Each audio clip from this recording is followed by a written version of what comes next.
What up, y'all? Welcome back to another episode of Couch Convos. So, I just want to first of all thank every single person that watches this or listens to Couch Convos. As y'all know, the audio version is now available, and I'm just so grateful for the people that have taken the time out of y'all's busy day to watch me, to listen to me, just pour my heart out on these episodes and just talk about my life and my journey to good success. And speaking of my journey to good success, I like to talk about the highs and the lows. Like, I guess a few years ago, I really got into this habit of only sharing the good moments, only sharing the positive moments, always portraying myself to be this like boss that just got it all figured out. And that's really not the case. So I've really learned to embrace, especially with filming these episodes, the bad stuff is helpful too. Like, the bad stuff means something too. So I like to share all of it. So with that being said, I got something good to tell y'all today. I'm really excited. It's a testimony, and I'm sharing it solely for that purpose. It's a testimony, and y'all have literally, I feel like, been on this journey with me through all the BS, through all the bad stuff, and I've shared so many of my mistakes, and I was obedient, and I feel like now it's time to share this testimony.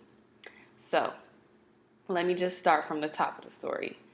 So in 2018, when I was living in California, I actually got a job at a clothing line. If you've been following me and you've been watching my YouTube videos for a minute now, then you probably know what I'm talking about. I actually worked for a brand called TLZ La Femme, ran by Asia. Y'all might know her, you might not, I don't know. But it's ran by Asia, and she actually hired me to sew up her orders for her. So I was living in Cali. I was sewing up her orders for her. It was a great opportunity, great learning experience because I got to work for a clothing line. And not only that, she's black, she young. So I got to really see, that's where I really got to see like, oh, I could really make money selling clothes because she doing her thing and we was working out of the garage back then. So fast forward, I was doing that and I was interning at the Real at the same time. So the Real, my internship at the Real was going so good that I actually got offered a job at American Idol through that particular, resource that was helping me with the Real. And so I left TLZ La Femme to do American Idol. That was a opportunity that I just couldn't pass up. But I always kept in contact with Asia. We definitely stayed on good terms, and she pretty much became like a big sister and mentor to me. So, I just always stayed tapped in with her or whatever. Fast forward, I'm living in Dallas now. And y'all know I just was minding my business, just getting up, going to work, going to the bank, because I had determined that I already did what I needed to do in the fashion and, entertainment industry. I done been there, I done that. It's cool, but it's not stable enough for me financially. That's what I had determined. Like, that's what I had told myself. Because I would be on these shows and I would be doing these projects and it would be going good. And then, number one, I wasn't saving my money like I was supposed to. And then number two, I wasn't doing what I was supposed to do so that I could keep allowing opportunities to come my way for that. So I was just like, you know what? I'm just gonna go back to banking. That's my safety net, and I'm just gonna stick with that. And to be honest, like, that's what the Lord told me to do when I got here, was to just get a job and just be obedient. Get a job, be the best teller I could be. Y'all know at the time that I first got the job, I didn't even have a car. So I was taking the train to work for at least it was a little over a month. So I'm taking the train to work. I'm going to this job as a teller. Oh, and the Lord told me not to say anything about any of my past experiences. It's like American Idol, the Real. Like, I was specifically instructed to just go to work, be the best teller you could be, and don't say nothing about nothing about nothing. Like, that was the specific instruction. So I just was obedient. Like, I went to work. I was on time every single day. Well, I have been on time every single day. And I've just been the best teller I could be. My ratings and reviews and customers love me. All of that stuff has been good. So I've been obedient as far as that is concerned. Um, and then randomly, last Wednesday, I had a dream. And I had a dream that I was with Asia. Young man. I'll wait. I'll wait. Are you done?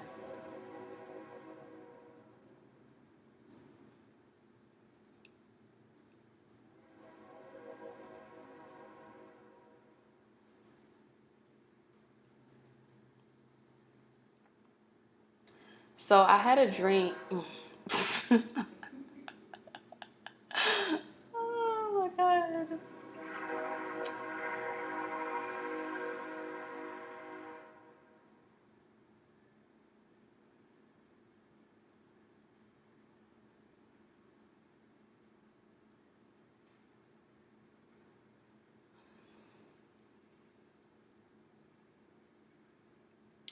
So I had a dream that I was helping Asia on some big project. Like she was working on some big project and I was there with her and I was asking her, she was like, I really need your help. I really need your help. I'm working on this thing and I need you to help me manage this team of people that I have.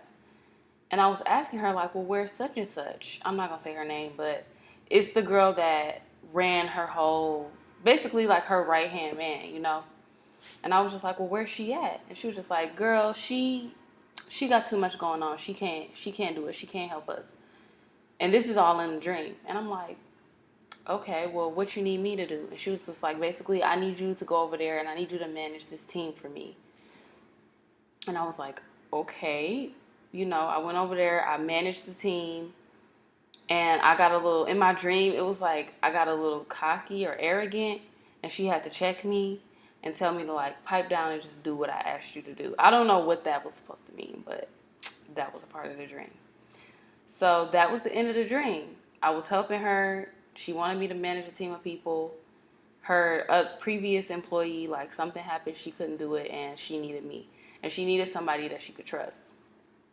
So when I woke up, I just sat there for a second because I was like, uh, not sure why I'm having this dream because I'm in Texas and I work at the bank now, so I don't know what that's about. But it's funny because this is literally a reoccurring dream that I've had. Like I keep having these dreams that I'm helping her and she's working on these projects and I'm there. And as she elevates, I'm there. And you know, I've always kept the relationship good, but I just never, you know, put two and two together that something would come out of it. So I just was led to tell her about the dream. So I wrote her that next morning and was like, hey girl, I had a dream about you last night. And I told her about the whole dream. And I'm going to read y'all the messages because I had wrote her and told her about the dream. And I told her about the dream, and then I said, I'm not sure why I keep having these dreams that I'm helping you, but if you ever need me, I'm there. My dad is still in Cali, so I can come whenever. So when I said that, I was thinking like, I'll just come on the weekend, you know, I'll get some PTO from my job, and I'll just come help you for a couple of days, whatever. So she literally wrote me back and was like, wow, this is crazy. I'm about to call you. Can you talk? And I'm at work reading her message like, girl, I'm finna be off in 2 hours. I'm gonna call you as soon as I get off. So I called her and she was just like, your dream is spot on. Because literally, let's call her Kay. She was like, Kay don't work for me no more. So I basically been in over my head and I've been super overwhelmed with everything. And she started talking about all these things creatively that she wants to do. Like if y'all don't know who Asia is, I always post her on my Instagram. But she is a creative genius.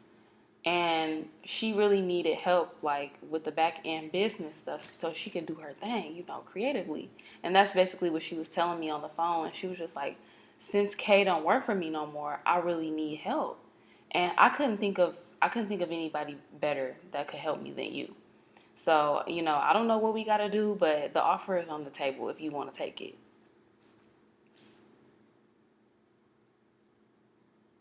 What?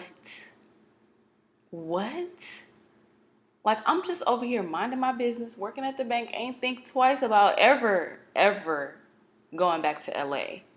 So I'm just in this moment when she said that to me, I'm like, okay, well, I'm going to pray about it. Look, I'm playing it real cool. Like, okay, I'm going to pray about it and I'm going to get back with you.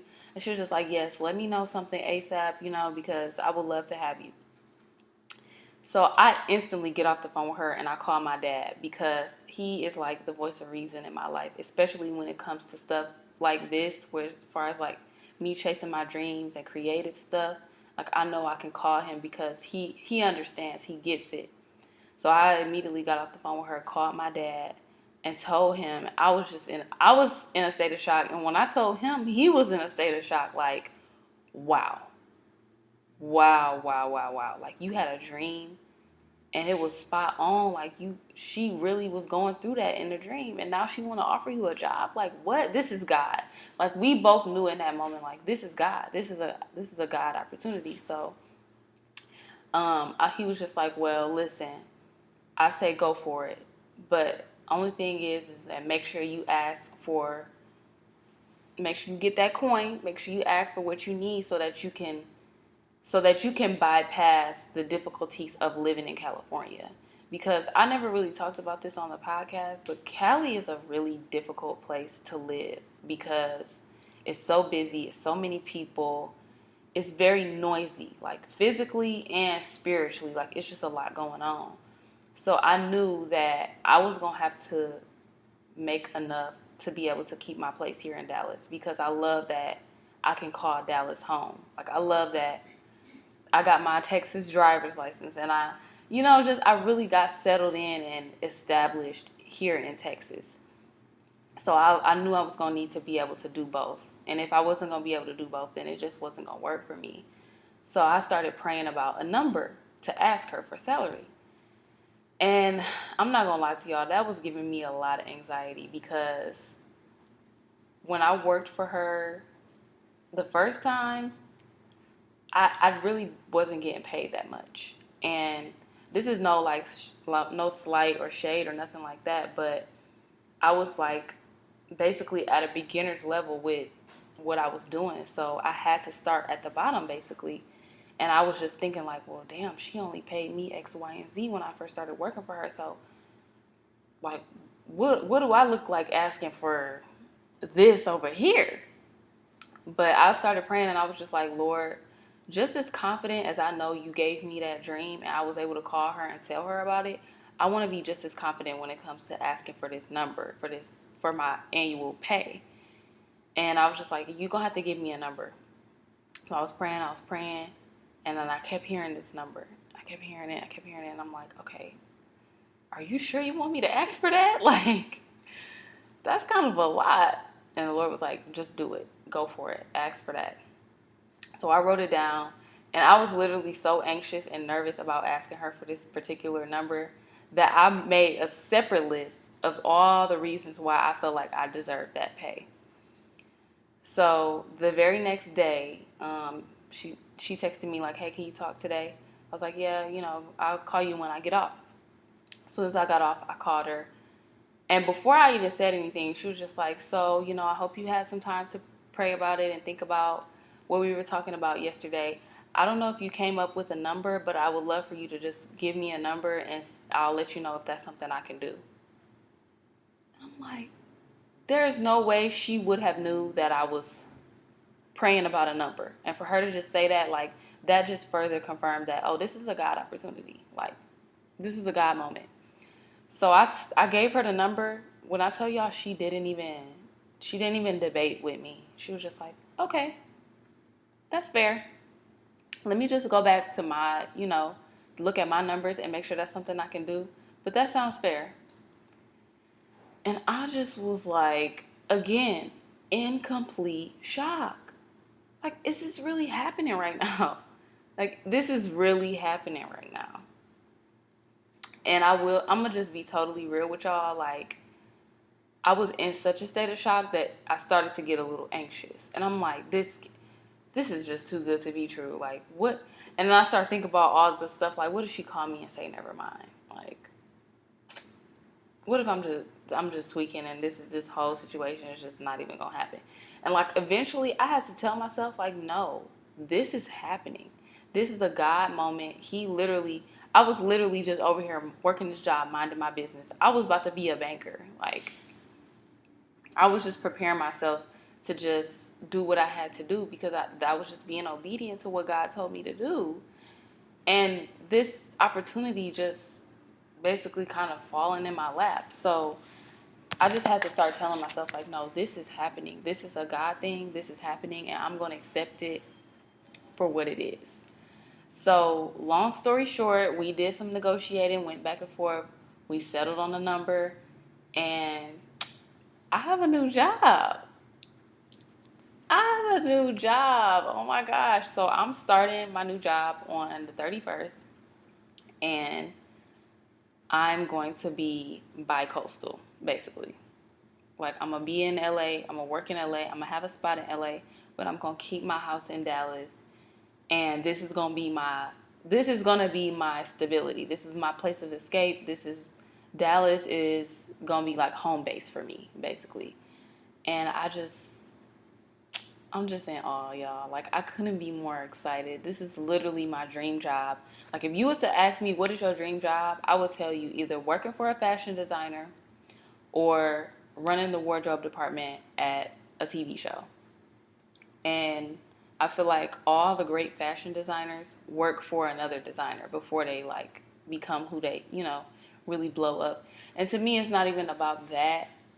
More so, I really feel like I'm being called to LA. Like, I was called to Dallas, and I made a video about that, and I meant that. And I really do feel like this is where home is now.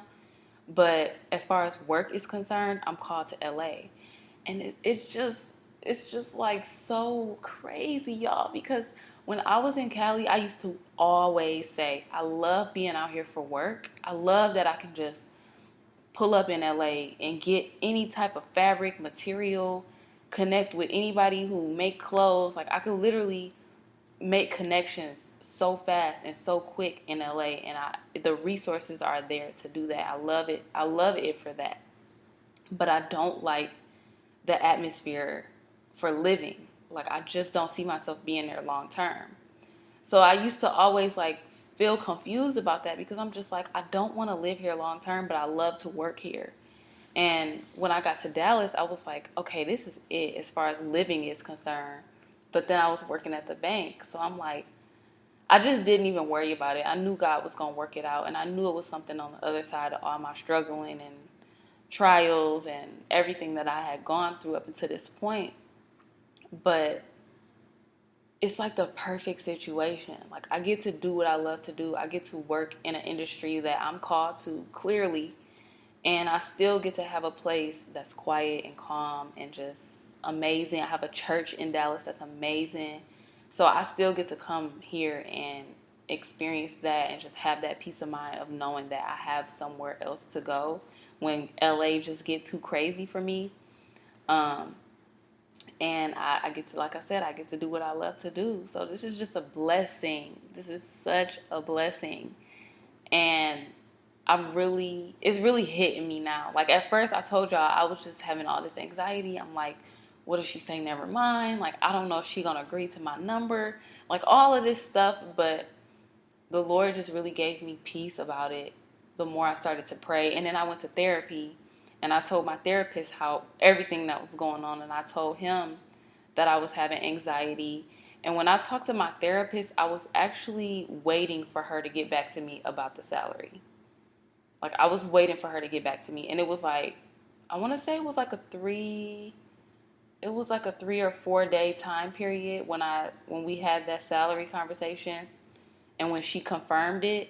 So I was just waiting. I didn't know what she was going to say. I didn't know what was going to happen. And I was really feeling anxious because I'm just like, if God is about to tease me, like, I just didn't know how I was going to deal with the disappointment.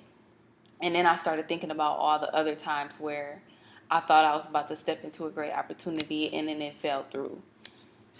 And I was just, like I said, it was giving me anxiety. So I talked to my therapist, and my therapist told me something that was really life changing. He was like, you have to stay devoted to God no matter what. That's the biggest test in life. The greatest test in life is no matter what's going on externally, you have to remain devoted to God. Whether you get this position, whether she agrees with your salary that you want to have, whether you have to stay at the bank, whatever it is, you need to stay devoted to God. And that really made me sit back and go, you know what? I hate to hear it because I really want this. Now that I've seen it and I know that it's possible, I want this.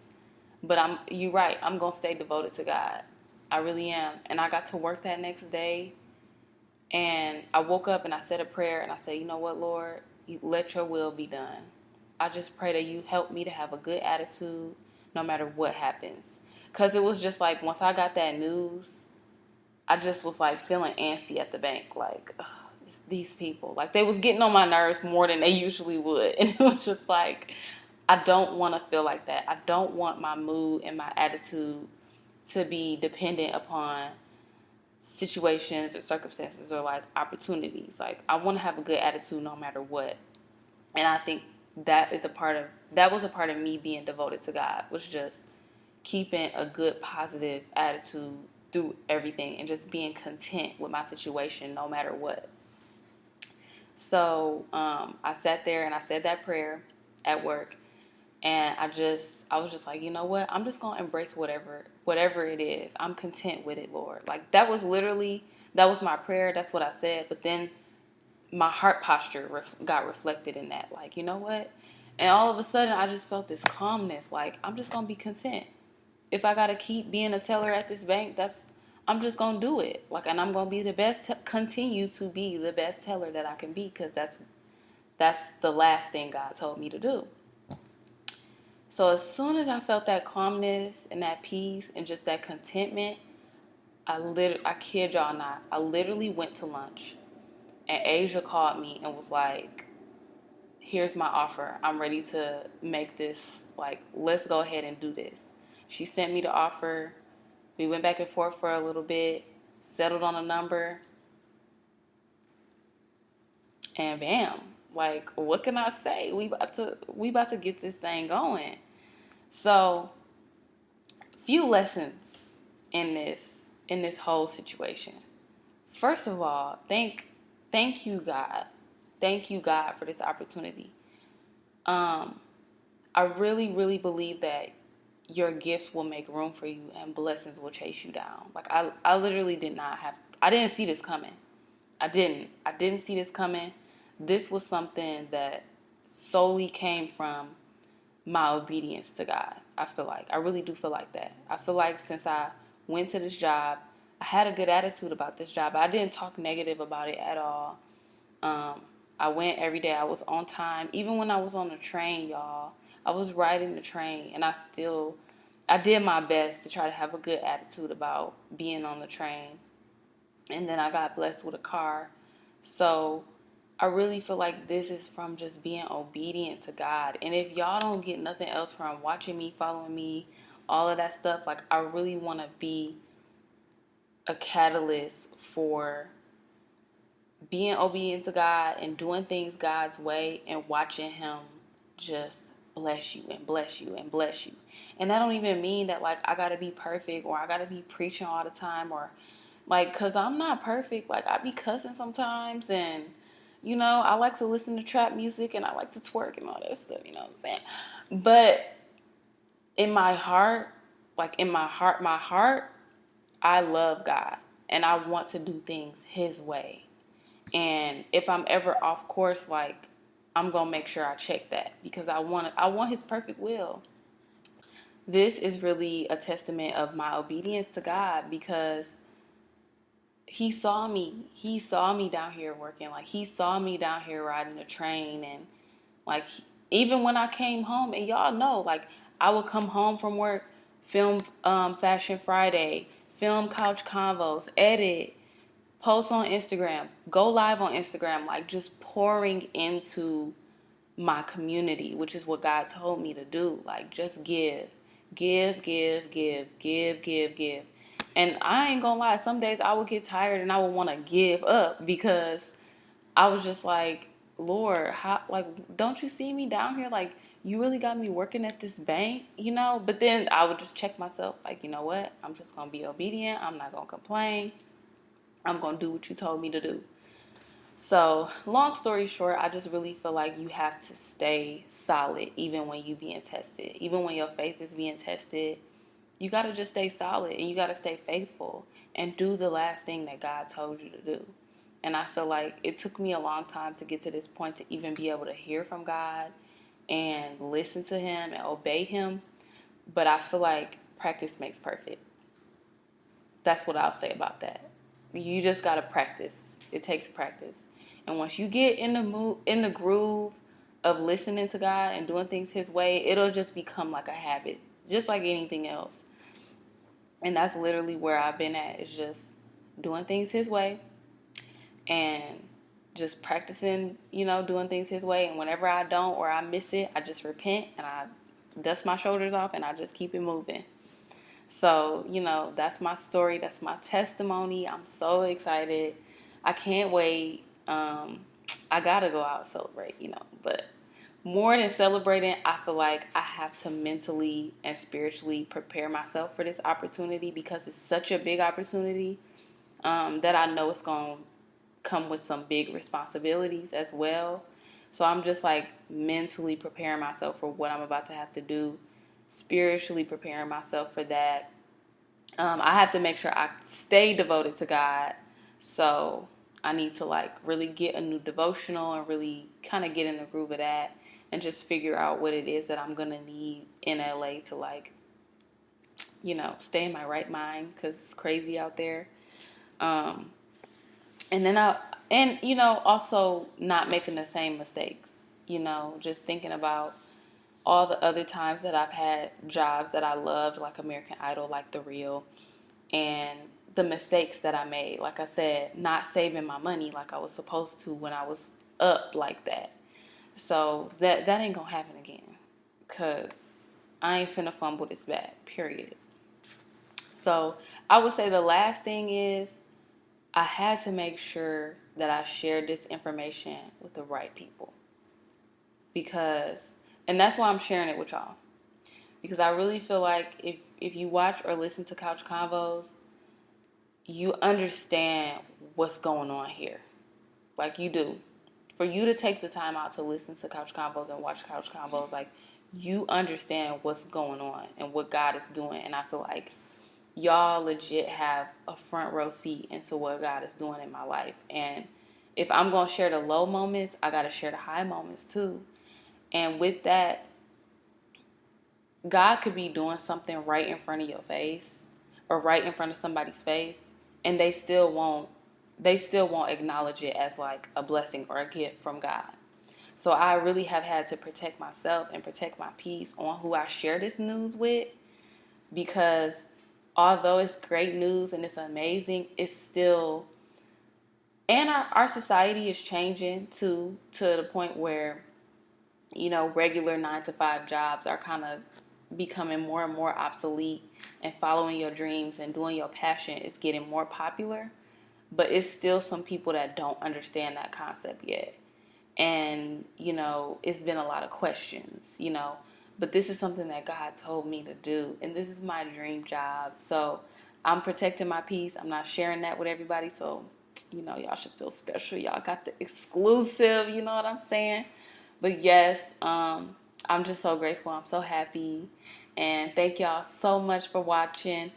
I didn't even mention that this is the final episode of Couch Convos for season 1. This is the 10th episode, and what better way to end the season than with this news? Like, come on now, that's just bomb. So yes, this is the final episode of Couch Convos. I'm not sure when we'll pick back up for the next season, but I'm going to do Couch Convos in seasons so that I can give myself a break to go do other projects. and just live a little, you know what I'm saying? So I have something to even talk about on here. But yes, this is the season finale of Couch Convos.